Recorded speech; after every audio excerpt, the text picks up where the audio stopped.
नमस्कार। आज हम एक ऐसी चीज पर बात करने वाले हैं जिसने सही में इंटरनेट पर काफी हलचल मचा दी है। हम बात कर रहे हैं the fantastic four first steps के मिड क्रेडिट सीन की। एक ऐसा मोमेंट जहां एमसीयू में एक बहुत बहुत बड़े विलन की एंट्री होती है। हाँ, और हमारे पास इस सीन से जुड़ी कुछ काफी दिलचस्प जानकारियां हैं, कुछ विश्लेषण है। और आज हमारा मकसद है कि इस सीन की जो बारीकियां हैं उन्हें समझें और ये देखें कि ये आगे की कहानी के लिए, खासकर जो आने वाली अवेंजर्स डूम्सडे है, उसके लिए क्या मायने रखता है। तो चलिए इस पर विस्तार से बात करते हैं। तो सीन हमें ले जाता है बैक्स्टर बिल्डिंग, मतलब फैंटास्टिक फोर का हेडक्वार्टर। फिल्म की जो मुख्य कहानी है उसके करीब 4 साल बाद का समय है ये। हाँ, तो टाइम जंप है। बिल्कुल। और हम देखते हैं सू स्टॉर्म को, वेनेसा किर्बी जिन्हें प्ले कर रही हैं। वो अपने बेटे फ्रैंकलिन रिचर्ड्स के साथ हैं। बेटा अब करीब 5 साल का हो चुका है। अच्छा, 5 साल का। हाँ, माहौल काफी शांत सा है। लगता है सू से कुछ शायद कोई कहानी सुना रही हैं या कुछ। फिर सू बस एक पल के लिए कमरे से बाहर जाती हैं किसी काम से, और जब वो लौटती हैं तो वो देखती हैं कि फ्रैंकलिन एक अजीब सी रहस्यमयी सी फिगर की तरफ हाथ बढ़ा रहा है। हरे रंग के चोगे में लिपटा हुआ कोई है वहां। अरे बाप रे। हाँ, जो पहले वहां नहीं था, एकदम अचानक से। और फिर कैमरा थोड़ा फोकस करता है, चेहरा तो साफ नहीं दिखता, पर वो मेटल का मास्क, वो हरा चोगा, हाँ हाँ, क्लासिक। कोई शक नहीं रहता, ये डॉक्टर डूम है। हम्म। और कुछ हल्के पुल्के इशारे ऐसे भी हैं, मतलब अफवाहें कह लीजिए कि शायद रॉबर्ट डाउनी जूनियर इस रोल में है। ओहो, ये तो बहुत बड़ी बात होगी अगर सच हुई तो। हाँ, हालांकि बस एक इशारा सा है। और सीन खत्म होता है इस टेक्स्ट के साथ, the fantastic four will return in Avengers doomsday. रोंगटे खड़े हो जाते हैं ये देखकर। बिल्कुल। और यहाँ जो सबसे दिलचस्प बात है ना, वो ये है कि ये एमसीयू में डॉक्टर डूम का पहला मतलब प्रॉपर इंट्रोडक्शन है। Formal introduction. हाँ। हाँ, ये सिर्फ कोई कैमियो जैसा नहीं लग रहा। ये सीधा इशारा है कि मल्टीवर्स सागा में, मतलब एमसीयू का जो ये फेज चल रहा है, इसमें उनकी भूमिका बहुत बड़ी, शायद सेंट्रल होने वाली है। कॉन्ग के बाद अगला बड़ा खतरा। शायद, बिल्कुल, एवेंजर्स के लिए अगला बड़ा चैलेंज। और जिस तरह वो फ्रैंकलिन रिचर्ड्स के पास आता है, ये कनेक्शन मुझे बहुत महत्वपूर्ण लग रहा है। कॉमिक्स में तो फ्रैंकलिन कोई आम बच्चा नहीं है ना। बिल्कुल भी नहीं। कॉमिक्स में फ्रैंकलिन रिचर्ड्स एक ओमेगा लेवल म्यूटेंट है।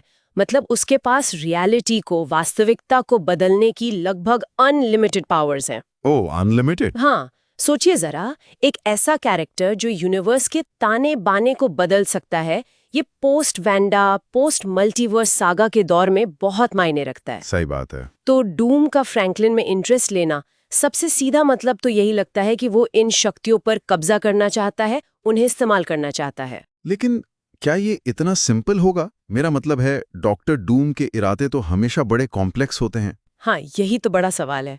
डूम सिर्फ एक विलन नहीं है कॉमिक्स में। कई बार उसके एक्शन एक अजीब से, मतलब ट्विस्टेड हीरोइज्म जैसे लगते हैं, या लाटवेरिया के लिए उसकी जो ड्यूटी है उससे जुड़े होते हैं। हाँ, वो लाटवेरिया का शासक भी है। बिल्कुल। तो क्या एमसीयू वाला डूम भी इतना ही मल्टीलेयर्ड होगा? और उसका फ्रैंकलिन से रिश्ता सिर्फ मतलब का है, या कोई और इमोशनल या फैमिली कनेक्शन भी हो सकता है? कॉमिक्स में ऐसे भी एंगल रहे हैं। अच्छा। हाँ, और फिर ये सवाल भी है कि ये डूम आया कहाँ से है? क्या ये इसी फैंटास्टिक फोर वाले यूनिवर्स का है, मतलब जिसे हम शायद पृथ्वी 828 कह सकते हैं, या मल्टीवर्स के किसी और टूटे फूटे कोने से आया है? ये अनिश्चितता उसे और खतरनाक बनाती है। सही कहा। और वो आरडीजे वाली बात, अगर वो सच है, तो क्या ये किसी और यूनिवर्स का ज्यादा अनुभवी डूम है?